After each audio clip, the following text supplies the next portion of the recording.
So in preparing this talk for today, I was trying to pay attention to Yokwei's initial request, which was in the first year, there's taking a look at cybernetics for the 21st century and looking backwards. And in this second round of talks, it's on taking a look at cybernetics in the 21st century, looking forward. And so I'd like to address that specifically.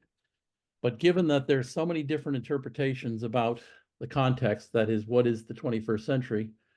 And second of all, even more differences of opinion and views about cybernetics, I think it's important to sort of bound and frame the context for this discussion and then zero in on the key points that I think are really important.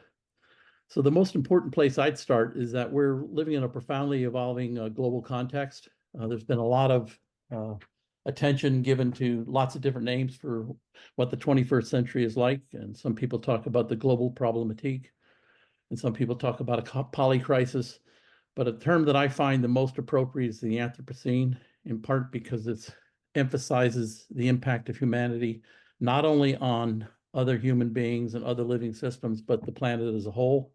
But it's also an all-inclusive term that goes beyond what the geologists are saying. It's not just moving from the Holocene to the Anthropocene, but it's actually a whole set of new existential challenges that, at least from what I've been seeing and considering, are jeopardizing the habitability of planet Earth. And when I say that, I'm talking about the habitability of planet Earth for human beings primarily, but also other forms of life that might be broadly defined as Gaia. So it's not just about what's in it for the humanity, it's also in it for other species on the planet. I don't think there's any problems for the planet as a whole, but I do think it's going to be increasingly difficult for many of us to be able to live the way we've been living and would like to be living, not only ourselves, but also our children and our grandchildren. So one of the key questions in framing the context is look at how did this occur, and what is actually happening now, and what can we do about it? And that, I think, needs to be able to understand it and prepare properly. That requires a mix of science and history and foresight. Most of the cyberneticians and the people that I deal with tend to focus on the science or the application to contemporary issues. But it's very difficult to understand how the Anthropocene emerged if you don't combine it with that science with also history, and then looking forward to the future and extrapolating what's likely to be occurring if we don't make changes in the way we've been operating up until now, or if we make changes in certain ways, and what kind of consequences will come as a result of our actions. So I've been conducting a research project for the last 4 or 5 years pretty intensively that builds on my 50 years in the field as a cybernetician and a system scientist and an historian. And I think there are profoundly emergent characteristics for the species as a whole that started becoming really evident about 500 years ago. So I actually think that it's useful to think about human beings, not just as Homo sapiens, which is the traditional term established by the biologists, but also primarily to think about what we've evolved into what I would call Homo Cyberneticus. And I don't mean by that some post-human kind of capability. I mean to emphasize the most important characteristic of human beings, which is not that we're so smart in our brain, but it's our ability to do things, and not only to engage in action for ourselves, but also to engage in actions that affect and cause other things to happen outside our individual selves, our social selves, etc. So I think this has led over the last 500 years or so to a major meta change in the relationship between people and the planet. And this is evident not only in our basic relationships, but how we interact. And it's in reflecting an increasingly active role by human beings in having impacts beyond our species, beyond our immediate environment, and affecting the planet as a whole. So the meta cause behind this change, as far as I'm concerned, has been an exponential transformation in human cyberneticity.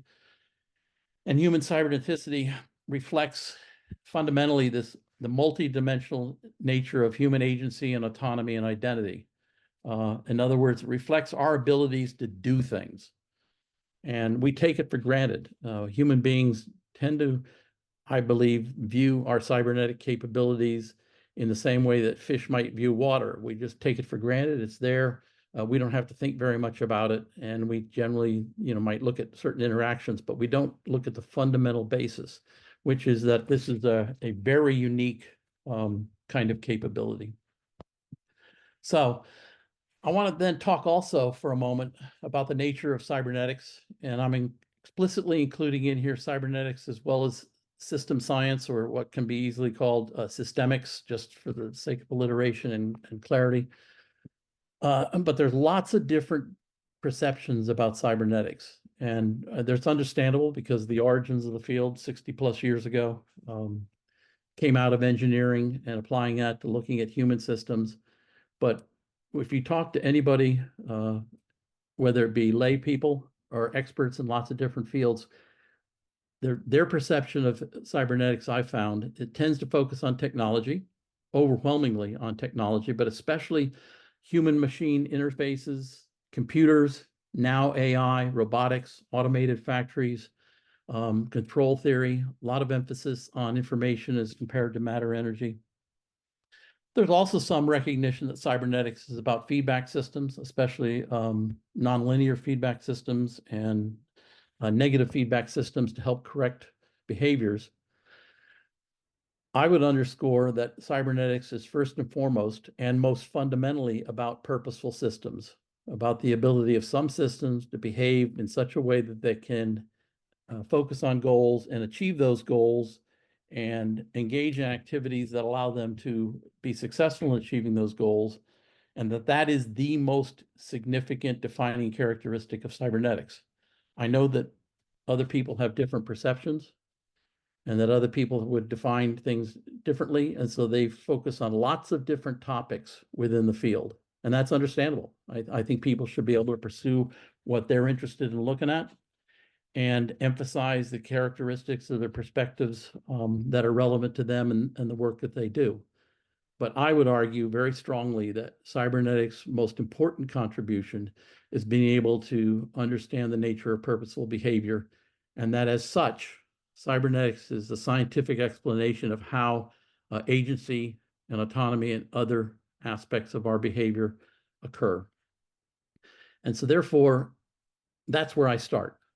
And when I started in the field in the mid-70s, it was an interest in cybernetics, but also more broadly system sciences. So for me, the distinction that I would use for this talk and for everything else that I'm doing is that cybernetics is a universal science and praxis, that is both the understanding of what it is and how you apply it for purposeful phenomena. And that system science or systemics are the universal science of and praxis of for any phenomena. We can view anything in the known universe in terms of parts and wholes and relationships and counterintuitive behaviors in terms of complex systems and certainly emergent properties and a variety of other characteristics. Let me make a key point here. A lot of people would not agree with making a claim that it's a universal science, but I think people can apply it to anything they're interested in looking at in ways that go beyond just time and space. It's not just limited to us. I think these are generic capabilities. And so then when you take a look at combining the two, the question is, how do you use it? And one could argue, and it has often been argued within the cybernetics community over the years, especially on the practitioners, is that you can view the world as a black box, this world that we create, that we construct. And you can act, see what happens, take the feedback about the results of what your actions are, and then modify it. And we slowly build up, certainly at the individual level, starting with our neurophysiology, and then moving on to individual and then groups, et cetera. We know how to interact with this broader world. But the system sciences and systemics provide a more rigorous way of understanding and characterizing that broader world, so that we don't have to just always do it on an ad hoc, piecemeal, or reactive basis. We can be proactive, and it always helps to be informed. It's much better to deal with a gray box than a black box, and it's much better to deal with a clear box than a gray box. So for me to be able to try to think about cybernetics in the 21st century, especially moving forward, I think it's important to emphasize that we're always acting cybernetically with a small c, and we're trying to figure out how we make sense of this world in terms of, you know, a systemic view of it. And then as we build up our knowledge and our experience, we can interact with it in more intentionally successful and practical ways. So it's the combination of the two. And one of the lessons that we'll learn of our behavior, especially over the last 500 years as a species, is that unrivaled or unregulated human purposeful behavior has caused, in some cases, many problems that are really, really serious, including the Anthropocene as a whole. So it's a combination of acting cybernetically, large A, large C, acting cybernetically, that is intentionally using the insights and the tools and the capabilities of cybernetics as a field to construct and interact with an increasingly complex world that goes beyond just what was existing when the species started, but what we've had a huge impact on terms of constructing, if we want to deal with the issues that are facing us in the 21st century. So for me, I would also take those two notions of cybernetics and acting with a greater knowledge and capability of the greater whole, the bigger picture. I also think it's extremely valuable to recognize this is not just a field or an ad hoc approach, but both of them are powerful integrative paradigms in the context and the way that Thomas Kuhn first brought attention to it, at least popularized the notion. So when I've talked to people and interact with people over the years, even people who are a lifetime involvement in the field as well, they tend to come from different perspectives. So for me, a paradigm includes at least 5 major components or aspects. One is epistemological. How do we construct knowledge? How do we know about the world? Ontological, which is what is the nature of the world and including ourselves, and what is that? Methodological, how do we go through and exercise in an intentional way, taking steps to get something done? Because you don't want to just go through and do an ad hoc piecemeal approach every time you're coming into a situation that you want to address. Axiological, which has to do with values, because one can use any kind of human knowledge, technologies, and approaches in both positive and negative ways. And we tend to take that for granted. I think we ought to be explicit. And then clearly the teleological aspect of what's going on. Paradigms aren't just a pair of glasses that we put on and then see the world in different ways. It's how we construct the world and how we're acting. And every time we're acting in some kind of intentional manner. It might be a reaction rather than a proactive approach, but it's still some level of intentional activity. So when I'm talking about cybernetics and systems, I am consciously recognizing and thinking about them as metadisciplinary paradigms with multiple aspects. And it's not just epistemological or ontological or methodological or axiological or teleological. It's a combination of those 5, and the question of how you then approach whatever issues you're trying to deal with. So as an example, there have been significant distinctions in the cybernetics field over the last 50 years between first order and second order cybernetics. I think there are some significant insights from both of those, and I think even making the distinction is insightful. But I also think people have carried it too far. It's originally, at least in my discussions with Heinz and others, was an historical distinction. The early stages of cybernetics was about computers and technology and the observed phenomena. And now, as we've learned more, starting in the 70s, that it's about the nature of applying those insights to the human domain, which I think is really important and more important than applying it to the technological domain. But it's also about recognizing it's about how observers create the observed and the relationship between observes and observations. But that's not the only contribution from cybernetics. And so therefore, when I'm using it for addressing concerns, I'm always thinking about it as some part of a very powerful integrative paradigm that can be used in lots of different ways. And we ought to be as clear as we possibly can how we're defining and which of those domains or those aspects of the paradigm are relevant to the topics that we're addressing at the time. So for me, I have found that it really is cybernetics in combined with systemics is sort of like a master key or a master password. It allows you to get into all kinds of diverse topics and diverse fields and deal with diverse groups of people because you have some coherent organizing capability that facilitates cross-fertilization across all these different topics, fields, groups, et cetera, and can then, through the cross-fertilization, promote more collaborative and more effective action that works not only for those of us who are trying to act, but also for the greater good and the larger portion of the world that we're dealing with. So in this sense, I see cybernetics and systems as certainly cross-disciplinary. I certainly think as transdisciplinary, but I also want to underscore, in my view, I do think it is a metadisciplinary paradigm because it can underlie and provide insights to anything we're interested in taking a look at or interested in doing. So let's talk for a moment about human cyberneticity, at least as I look at it. And I think it's evolved to the point that we have unprecedented capabilities and connections.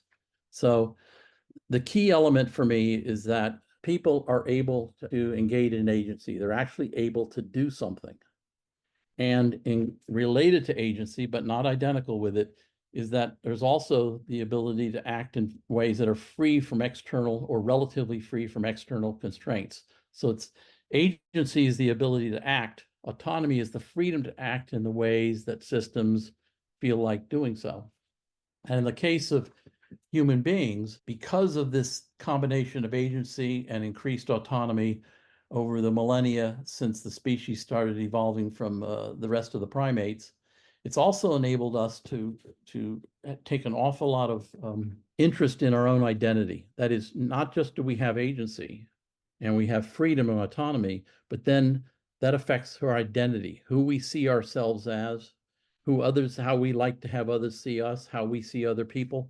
So there's a complex relationship between agency and autonomy and identity that occurs in human beings that you don't really see to the same extent to any other kind of species, and certainly not in non-living systems. Agency, again, is the self-organizing capability to engage in effective actions, at least in terms of the best I can tell. Autonomy is this self-organizing capability that allows such systems, and in this case, primarily humans, to engage in independent actions. So it doesn't mean we're completely independent from or separated from our contexts or our environments, but it means we can take actions that are independent of specific constraints, specific limits, et cetera. So the importance of cyberneticity for me is this self-organizing capability that any system has if they're a cybernetic system, but especially human cyberneticity, to transcend constraints. If you put it for me, I think the best known or the best way of thinking about it is to view the known universe, everything we know about the known universe, nearly 14, 15 billion years old, continue to expand. It's huge, all kinds of different kind of phenomena, but everywhere in the universe, the indications are that all the phenomena follow basic fundamental, what we call physical laws, except for this little tiny planet on the outpost of a small star called Sol, sort of on the far out reaches of the Dagobah system, if you want to think about it, where there's been life. We don't have any evidence of life anyplace else in the universe. There may well be life elsewhere. There may well be statistically evidence that there'll be probability of life elsewhere. But to the best extent of what we know right now, everything in the known universe is governed by physical laws, except on planet Earth, where some phenomena, biological phenomena, can transcend some of those physical constraints, and notably the second law of thermodynamics and energy, so that you then begin to have capabilities that are not evident elsewhere. And in the case of human beings in particular, but also some animals, you have significant increases in individual agency and autonomy at the biological level. If you're able to move to go get food, then it enhances your ability to develop and give access to the energy that allows you to do things. And human beings have more of that primates have more of that capability than others, and human beings have more of that than any other primate. So we have this core biological cyberneticity.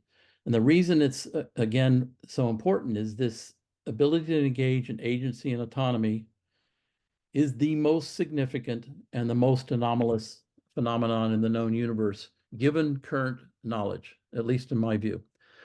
And what's been happening, if you take a look at human history over the last, and it could be the last 200,000 years, it could be the last 10,000 years, what you see is fundamentally a glorified hockey stick. Everything's relatively flat compared to vantage point from here. You have all kinds of developments and activities, and you've got ancient Rome, and you got ancient Greece, and you got China, and you got the Aztecs, and different places around the planet. But fundamentally, over the last 200,000 years, over the last 10,000 years, from the vantage point of 2024, it's relatively flat. And then all of a sudden, about 200 years ago, you start seeing this huge exponential increase in terms of prosperity, in terms of population, in terms of capability. And the origins of that, I think, really started coming together about 500 years ago. So this expanding cyberneticity, highly self-organizing, we're able to engage in actions and do things for ourselves. But in humanity's case, what distinguishes it from other kinds of cybernetic systems on the planet is we also have increasingly sophisticated capabilities to organize other aspects of our world outside of our own activities. And this tends to take place, when we cluster it, you can define it in lots of different ways, but in terms of our social capabilities, because groups of people can do more than any individual by themselves if they're organized properly or in ways that are effective. But it's also technological in the ability to create tools, techniques, and other kinds of systems that allow us to enhance our cyberneticity. And then neurological, which has to do with the ideas, because knowledge is really, really important. So there's this basic biological cyberneticity, and then we enhance it significantly through the combination of social, technological, and neurological capabilities, the sociosphere, the technosphere, the noosphere, in addition to the biosphere.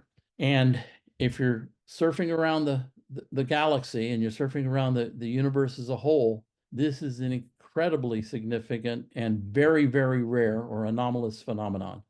And I think that is the most important defining characteristic of Homo sapiens and what I would argue is now Homo Cyberneticus, and that we ought to really, really zero in on that, because cybernetics provides a rigorous way to understand that capability, but also then to use it more effectively and intentionally to build a better world for ourselves and others. So a quick overview. I know this is going to be a quick and dirty picture from an historian standpoint. But in creating the Anthropocene, what I witnessed, especially in the last 500 years or so, is unprecedented growth and development. And so I think if we're going to try to figure out how to apply and use cybernetic and systemic insights and capabilities to improve the condition in the 21st century, we have to start with understanding how it became what it is. It didn't just appear out of nowhere. It didn't appear quickly and easily. It has taken a long time to develop.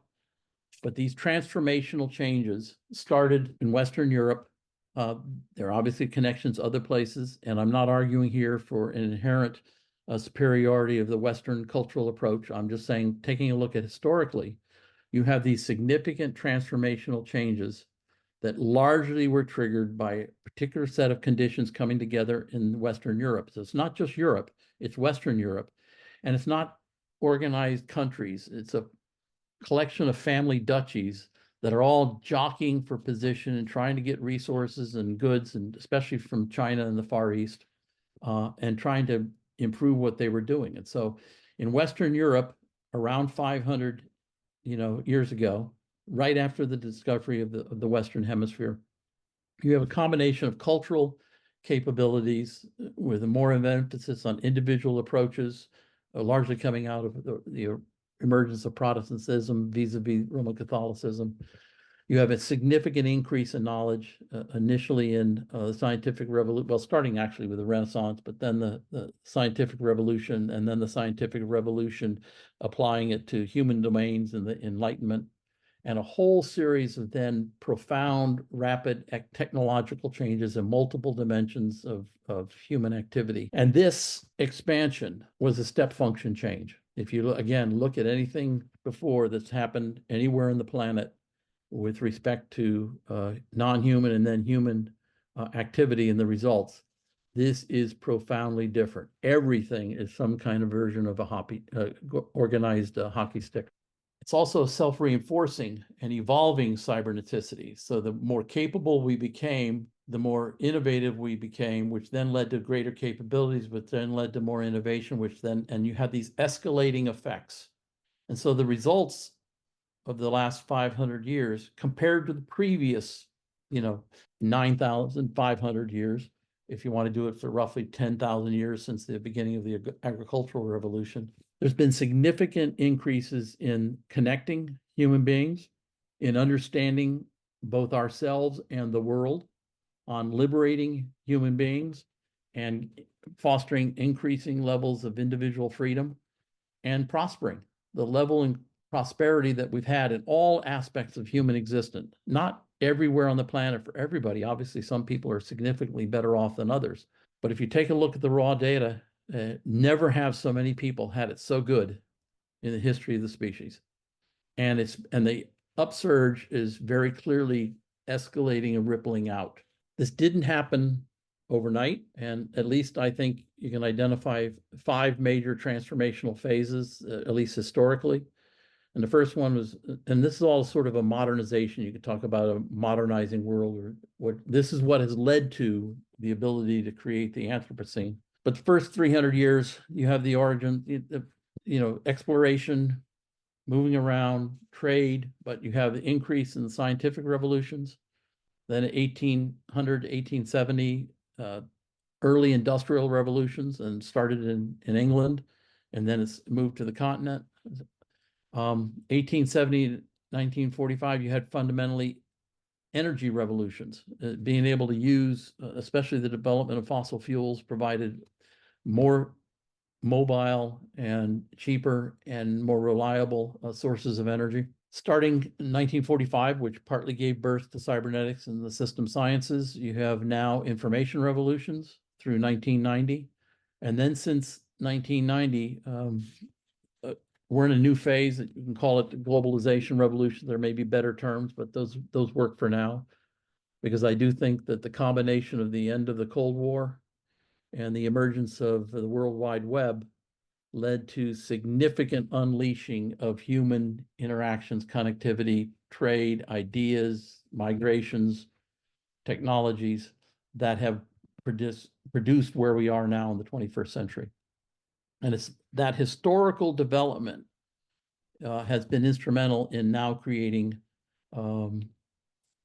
what can be called the Anthropocene, and which many people are beginning to call the Anthropocene. So we have this new world. It's not brand new, like it ended on Sunday and we started a new world on Monday, but it's been relatively unprecedented in terms of the speed at which it's occurred. And we have these unprecedented dilemmas and dangers that are facing the species and facing the planet. And I think it's useful to divide them into 2 different kinds of points that I'd like to make here. The first one is there's a whole bunch of critical challenges. And right now we have this global crisis. And we think about it as a tipping point, but that tipping point has been the result of the combination of population times prosperity. If we didn't have as many people, but we're living at the same level of prosperity, we wouldn't have anywhere near the same impact on the external world, that is the rest of the planet, as we're having. If we had the same population but significantly less levels of prosperity, we wouldn't have the same impact. It's the combination of dramatic increases in population, which come a result of improved conditions, including healthcare, et cetera, combined with the prosperity that generates. So there's a positive feedback loop between population and prosperity, and leads to an exponentially increase in terms of the impact that it's having on the planet. You can talk about lots of different kinds of challenges. I think it's useful to try to make sense of it, especially when you're explaining to people who say, look at you and say, what do you mean the Anthropocene? What are you talking about? And so there's planet-centric challenges that would include climate change, but also things like pandemics and species extinction and declining resources, and a host of others. These are just sort of the tip of the iceberg, but it's not just climate, and it's not just pandemics, and it's not just. And then there are people-centric challenges that are more focused on humanity, our issues as versus the planetary issues. And that has to do with freedom and justice and conflicts and health and a variety of those kinds of concerns. And here's a key point that I'll get into in the latter part of the talk, is that it's not just that we have planet-centric challenges and people-centric challenges, but it's the intersection of many of those. So climate exacerbates an awful lot of the people-centric challenges, but our ability to deal with climate, for example, or pandemics and other planet-centric challenges are significantly affected in an adverse way by conflicts and freedoms and concerns about justice and et cetera. So the critical factors in all of this have been a combination of our knowledge and our technology that have led to critical increases in terms of amplifying and accelerating the factors that are causing these challenges.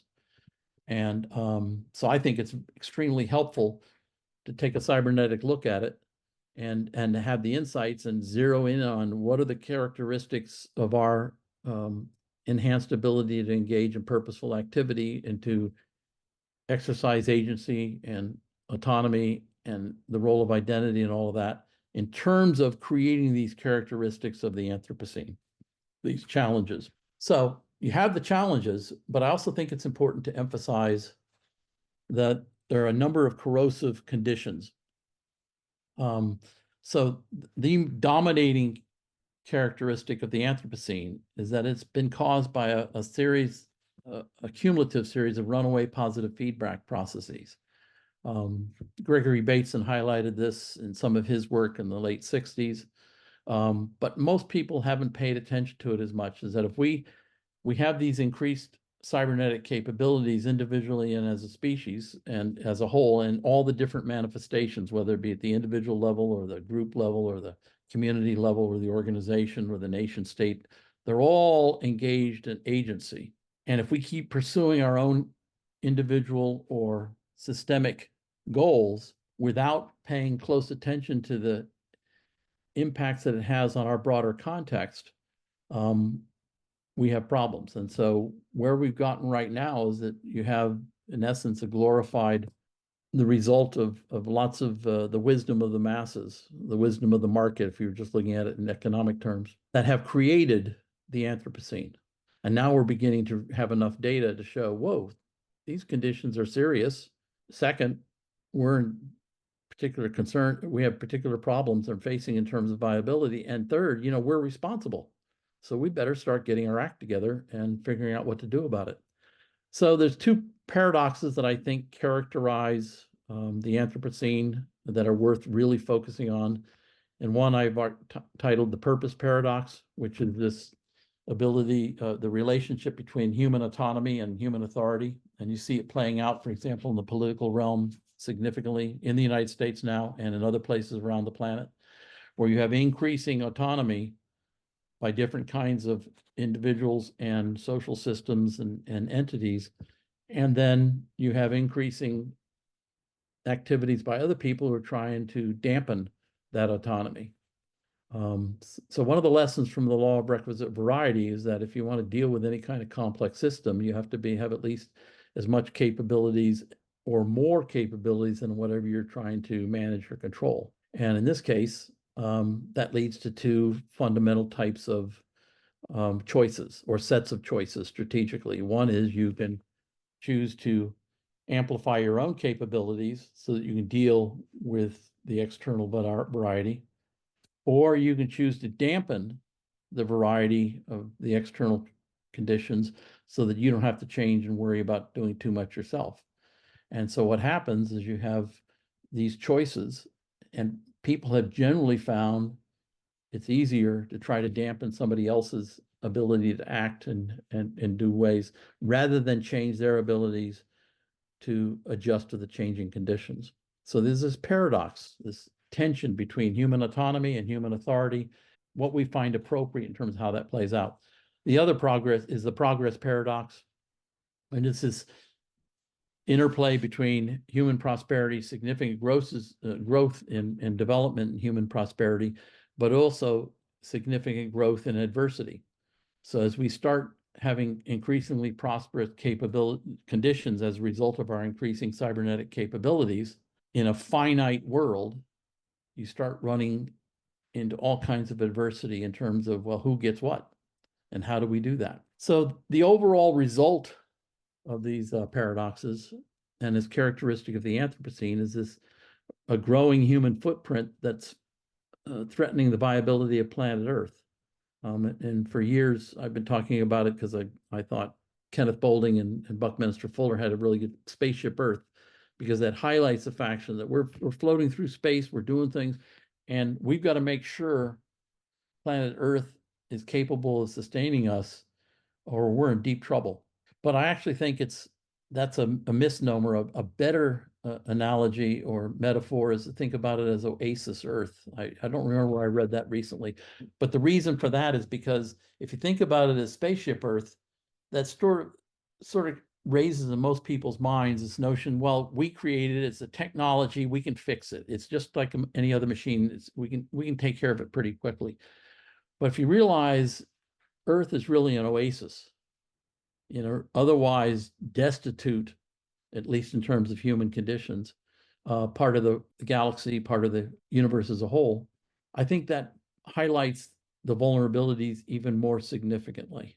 And I've always chuckled when I hear people talking about, boy, we ought to think about how we just setting up colonies on Mars or setting up colonies on the moons, and we can't figure out how to live in Antarctica.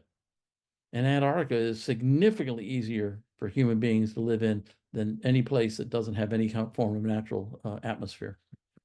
So if we're taking a look at understanding the Anthropocene, there are these sets of unprecedented dilemmas and unprecedented dangers, and we ought to understand that very clearly. Now the question is, what can we do about it?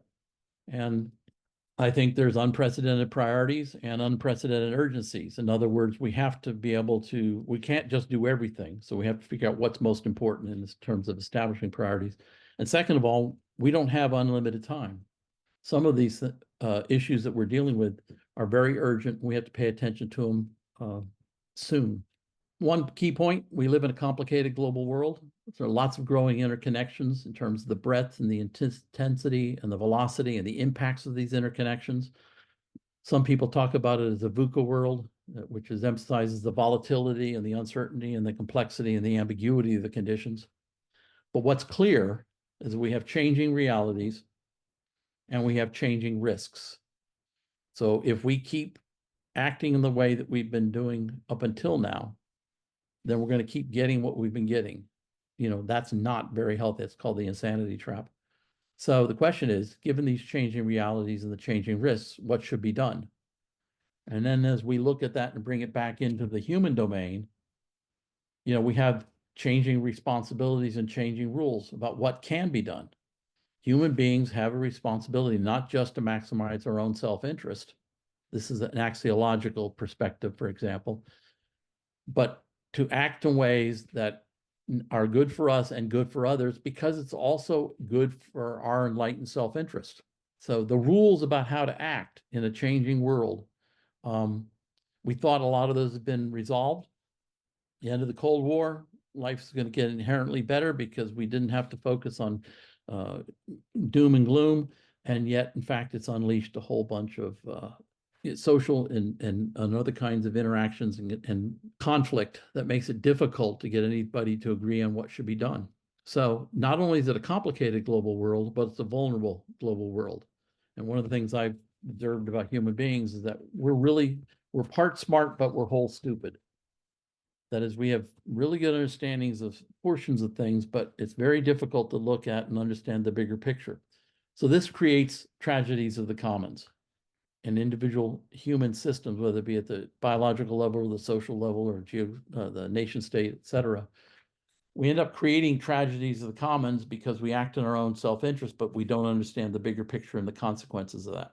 And these tragedies of the commons, and there's more than one, it's not just a tragedy of the common, they're generating these interactive insanity traps where we keep doing what we've been doing, but we expect different results. And in fact, we often expect better results, when in fact, if we keep acting the way we've been acting, we're going to keep getting what we've been getting or worse.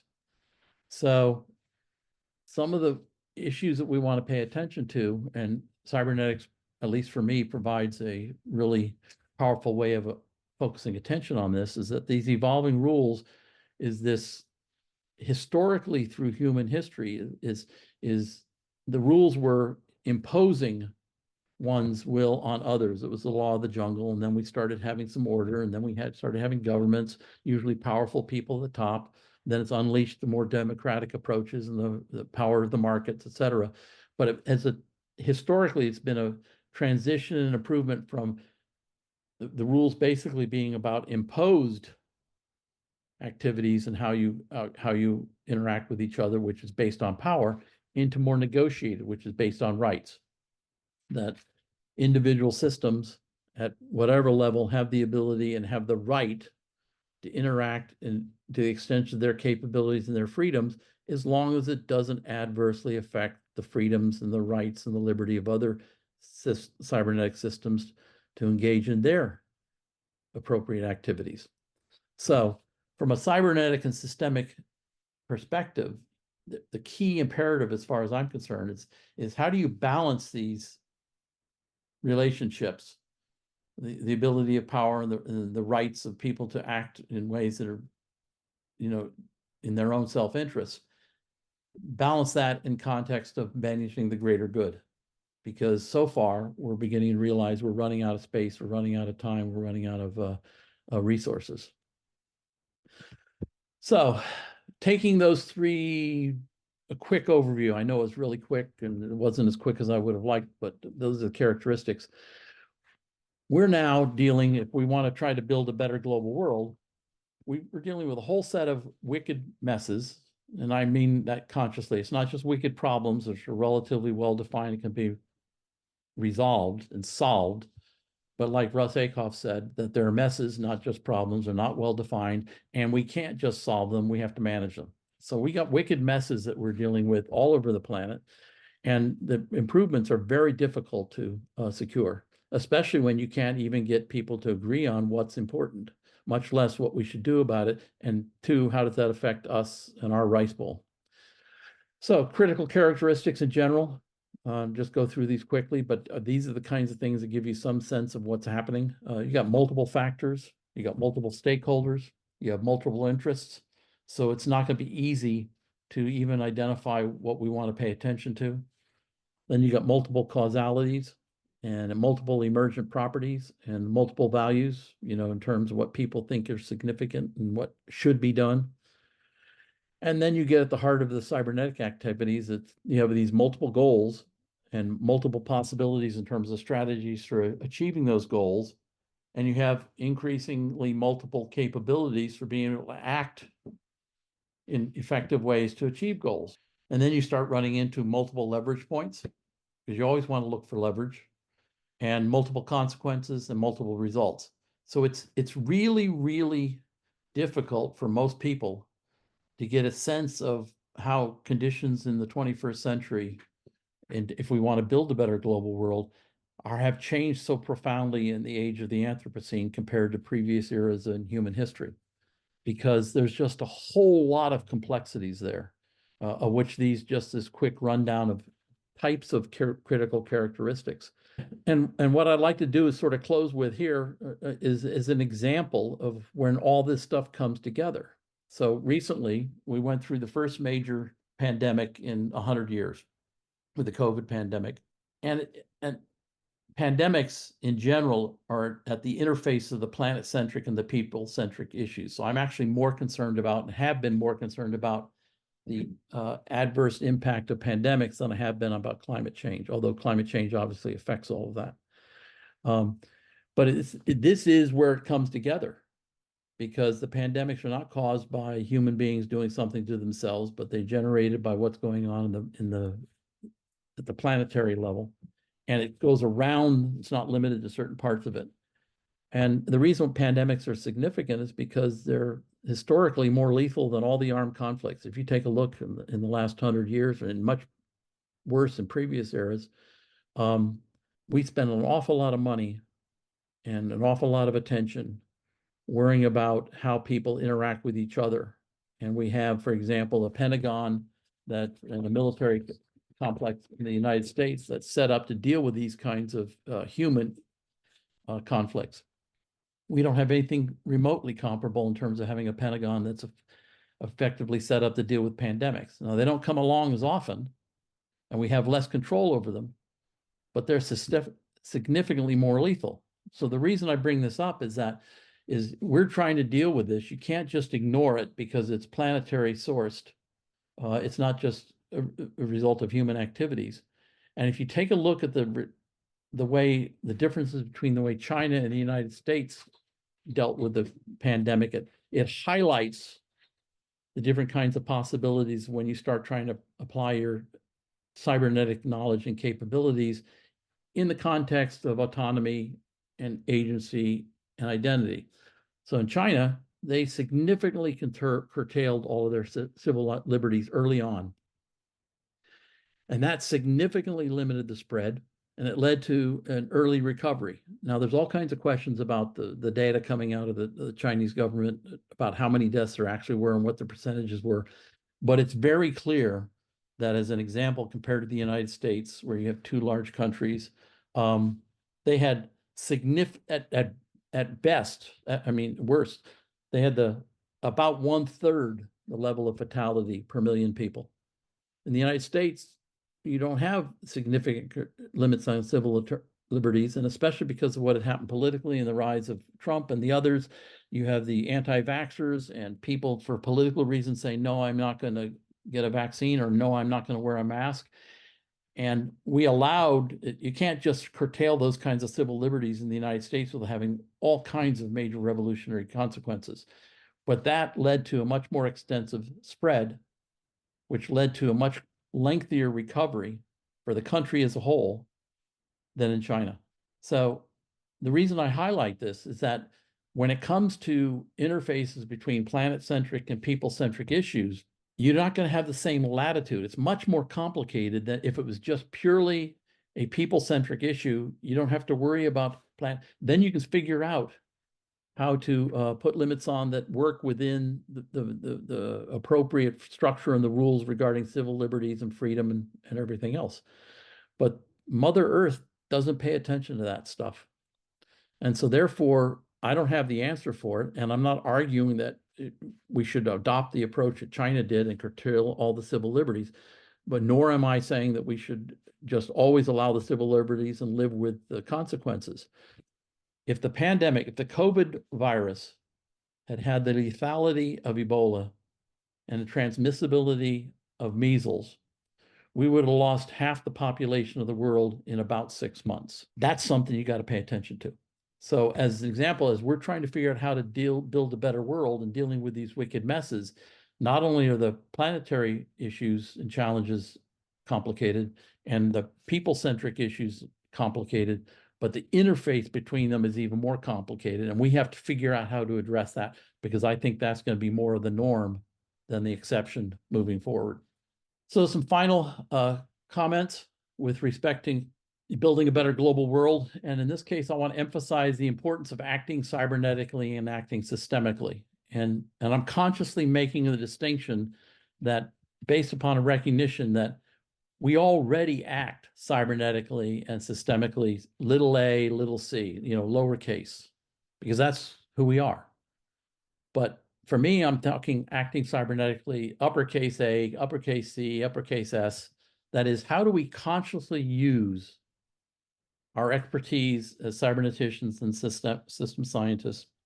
How do we use this paradigm to be able to move forward? So success in dealing with the kinds of issues that are increasingly characteristic of the Anthropocene, If we want to build a better global world, it's going to require acting more strategically, that is, looking at the bigger picture, more integratively, cutting across lots of different kinds of interests and areas of expertise and issues that interact and overlap with each other, and especially working collaboratively. In fact, I am less concerned about the planetary issues than I am the people-centric issues, because if we don't address and improve our ability to address the people-centric issues, we have no way of getting at working effectively together to address the planetary kinds of concerns. So I find it really, really helpful to use cybernetics and systemics and the expertise that we have as a meta paradigm, combined with substantive expertise and combined with local values and local interests. It's not just swooping in as experts and saying we're going to solve the problems. But I would emphasize in closing that there's two basic options that the law of requisite variety clarifies, as I mentioned earlier. And one option is that if you want to deal with increasing complexity and challenges, you increase your own capabilities. And the other option too is, and this is generally a set of options, is you dampen those external capabilities. So in the first one, we want to amplify our own capabilities. We want to amplify democracy and promote diversity and freedom and the greater good. But we can also take cybernetics and systems and use it to dampen. And so in that case, you're going to end up promoting autocracy and tribalism and oppression and selfish interests. And you see that playing out in multiple dimensions, politically, economically, socially, healthcare, everything that's going on around the planet in the human dimension is some tension between these ways of handling how you deal with the ability to and the right to engage in independent, autonomous kinds of behaviors in order to exercise your agency that reflect the importance of our identities, but do so in ways that don't adversely compromise the ability of other human cybernetic systems to exercise their freedom and individualism, et cetera. So for me, the value of cybernetics and systems for the 21st century is how we address these kinds of concerns. And closing note, I'd emphasize the importance of leadership. A lot of people think leadership only has to do with authoritarian approaches or top-down approaches. I think the best definition that I learned when I was a Kellogg Fellow was that the best definition of leadership is the ability to mobilize people and resources in pursuit of shared goals. And it can be done in a directive way that promotes followership, or it can be done in a collaborative way that promotes partnership. But the whole role and the value of leadership in general is that it helps us amplify and focus and apply our collective human cyberneticity, or our capabilities to act in ways that can have a significant impact on the world we're living in. So there's no way to move on dealing with the issues to build a better global world in a world that is fundamentally characterized by the Anthropocene, unless we have more effective cybernetic and systemic approaches to leadership. Leadership really matters. It amplifies, it focuses, it will be the critical variable. So if we're able to exercise it and figure out how to do it, and again, I'm not favoring top-down directive authoritarian leadership. I'm focusing on collaborative, systemic, et cetera. The value of leadership is that it increases the likelihood of effective, responsible, and timely action. And that, to me, is what the essence of cybernetics is about, why I think it's so valuable. And a lot of the other topics that are being addressed by other speakers in this series and other parts in other fields, they're all important. But to me, this is the essence of why cybernetics and systems is really powerful, and how it can help us deal with the world we are creating in the 21st century. So I'll close with one final point. I had a colleague when I was doing a lot of work on global citizenship in Salzburg who shared an African proverb with me, which said that when the watering hole dries up, the animals look at each other differently. And that's what's going on right now in the Anthropocene. The watering hole is literally and figuratively drying up, and we're all starting to look at each other differently. And if we don't figure out how to work together more effectively at the people level, but also at the level of the broader system for the planet as a whole, we're going to be really deep trouble. So that's my contribution. Hope this has made some sense, and I'd be happy to hear from people if any of you have something you'd like to discuss. So thank you.